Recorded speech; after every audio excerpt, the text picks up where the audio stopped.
started my career in 1978 with GSO as a correctional officer. I felt that I did help the community of Jacksonville. I felt I made a difference by being out there, and I think the city was a little bit safer with me out there. On December 7th, 2001, I was shot as I responded to a bank robbery. And I just spoke to a friend of mine, and we were talking about Pearl Harbor Day, and had no idea that minutes later that I'd be living my own Pearl Harbor Day, a day that I almost lost my life. I responded to that bank robbery, and as I arrived, the suspects were leaving. We got into a vehicle pursuit. They stopped their car, and the passenger jumps out with an AK-47 and starts to shoot at me while I'm in my car before I can react or do anything else. He pumped several bullets into my car, attempting to actually kill me. I was thinking, this is not where I want to die and how I want to die.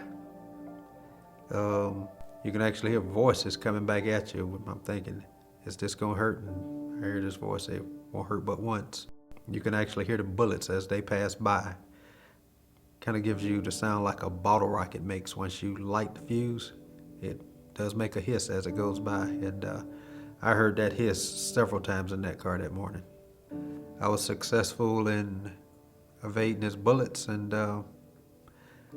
but one did strike me, and it hit me in my right thigh and caused some serious damage.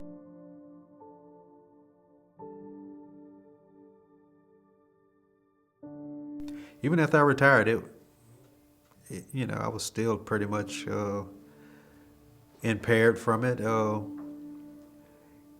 It plays with your mind. You don't forget it. You'll never forget it.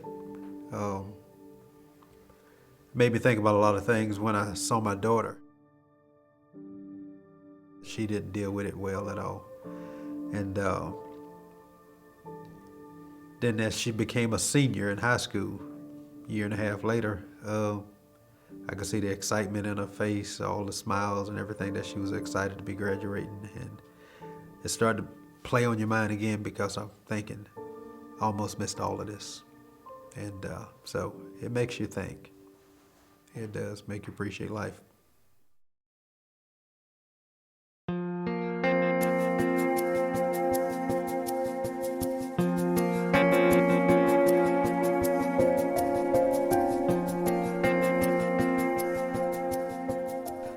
We met at the airport as he got off the airplane, and we went home and we started bonding, and we became a pretty good team.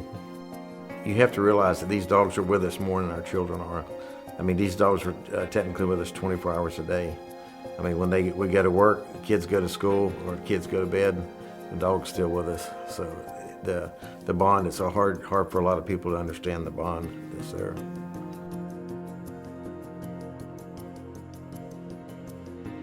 It was a rainy night, kind of thundery, rainy, and it was starting to get dark. I noticed a black male run out the front door, run across the street into the Holiday Inn parking lot. I give an announcement, tell him to stop, or I'm going to release the dog. He keeps going. So I released the dog on the guy with the gun. At that point, I went into the woods. I didn't even have a chance to turn on my blue lights or anything. I attempted to get back on the radio, but I couldn't because of the constant traffic on the radio.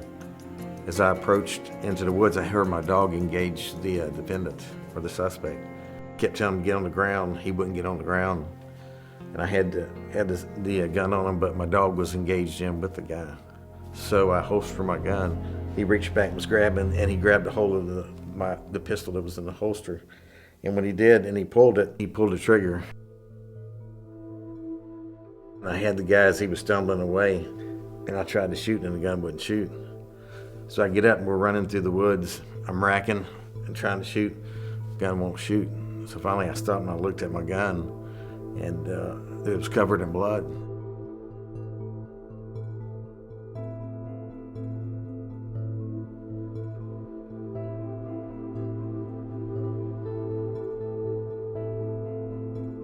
And I remember telling her what had happened, and it was hard telling her about the dog.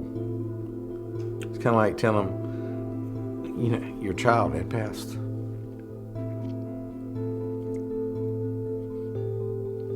I didn't care about the finger. You know, the finger could be replaced. But that was the tough part. Still kind of tough today, but I think one of the bad things about it is it affects your family.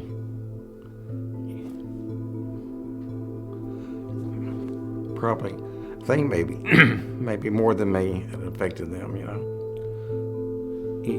I wrote a departing letter when I retired with JSO, and I remember when I came on, I was going to be the one that would change Jacksonville.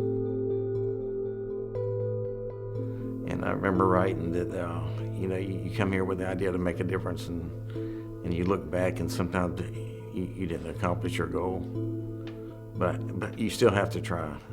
I mean, without it, if you don't have the police officers out there, you're never going to have a somewhat secure way of life.